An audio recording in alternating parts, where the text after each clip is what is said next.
I'm Tracy Baxter, and this is Record Newswatch. The long-awaited Orange County Court trial of accused murderer Michael Mele ended before it began this morning, when Mele announced that he would plead guilty to first-degree manslaughter and felony evidence tampering for the December 2008 killing of Laura Garza, the Brooklyn woman he'd met in a Manhattan nightclub.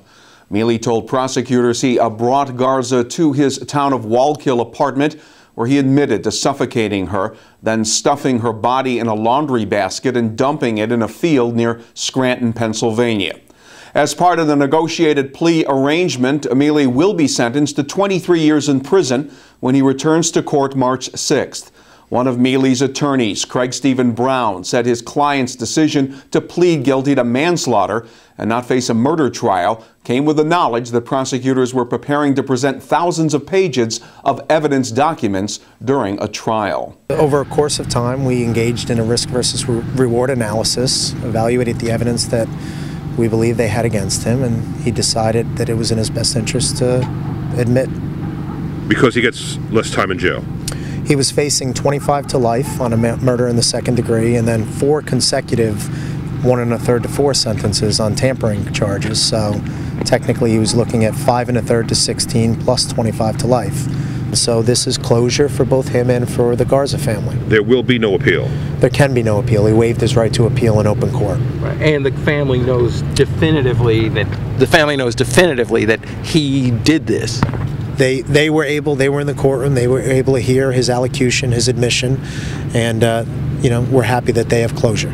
Members of Garza's family said they had wanted Mele to serve more prison time. As it currently stands, Mele would be released from prison by his 46th birthday.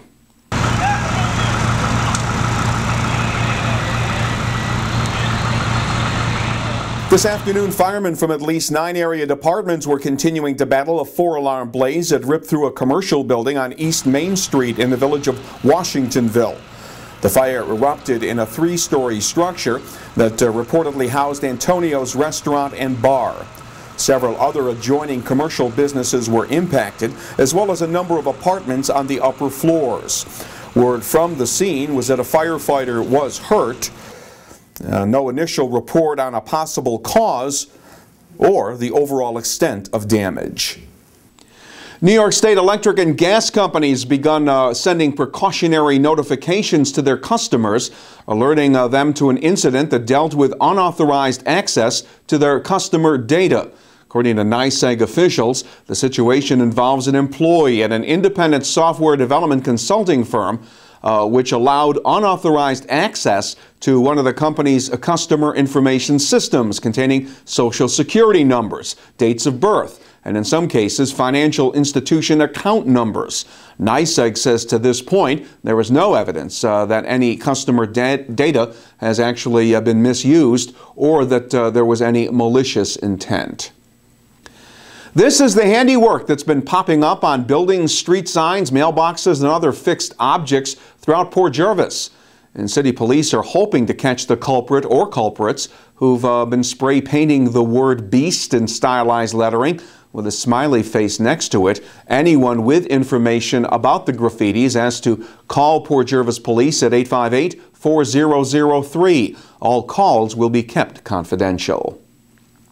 If the National Transportation Safety Board gets its way, all forms of cell phone usage by drivers will become illegal. The NTSB is pushing for legislation that goes beyond use of handheld phones and texting.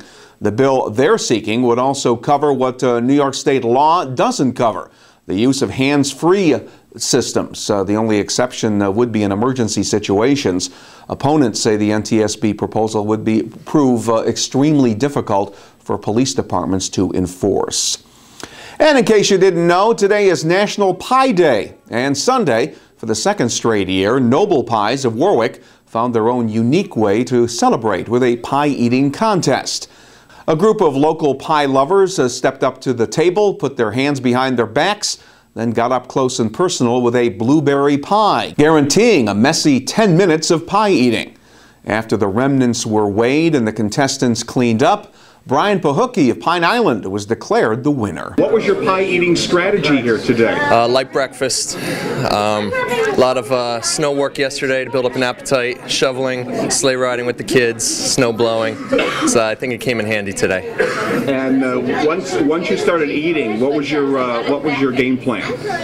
Just nice, slow and easy. It's a marathon, not a sprint, so take it one bite at a time. Besides bragging rights, Brian also won a free pie a month for 3 months from Noble Pies. And kids got into the action as well. Young Ryan Stein of Warwick emerged as the top pie eater in the children's division. But win or lose, everybody had a very nice time. We will see a big improvement on our weather in the days ahead. Tuesday will be mostly sunny and mild, with the highs up around 50 degrees.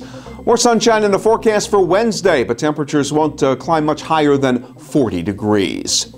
When news breaks anywhere, you will find it here at Record Online and get a full report on all the day's developments in tomorrow's edition of the Times-Herald Record. For Record Newswatch, I'm Tracy Baxter.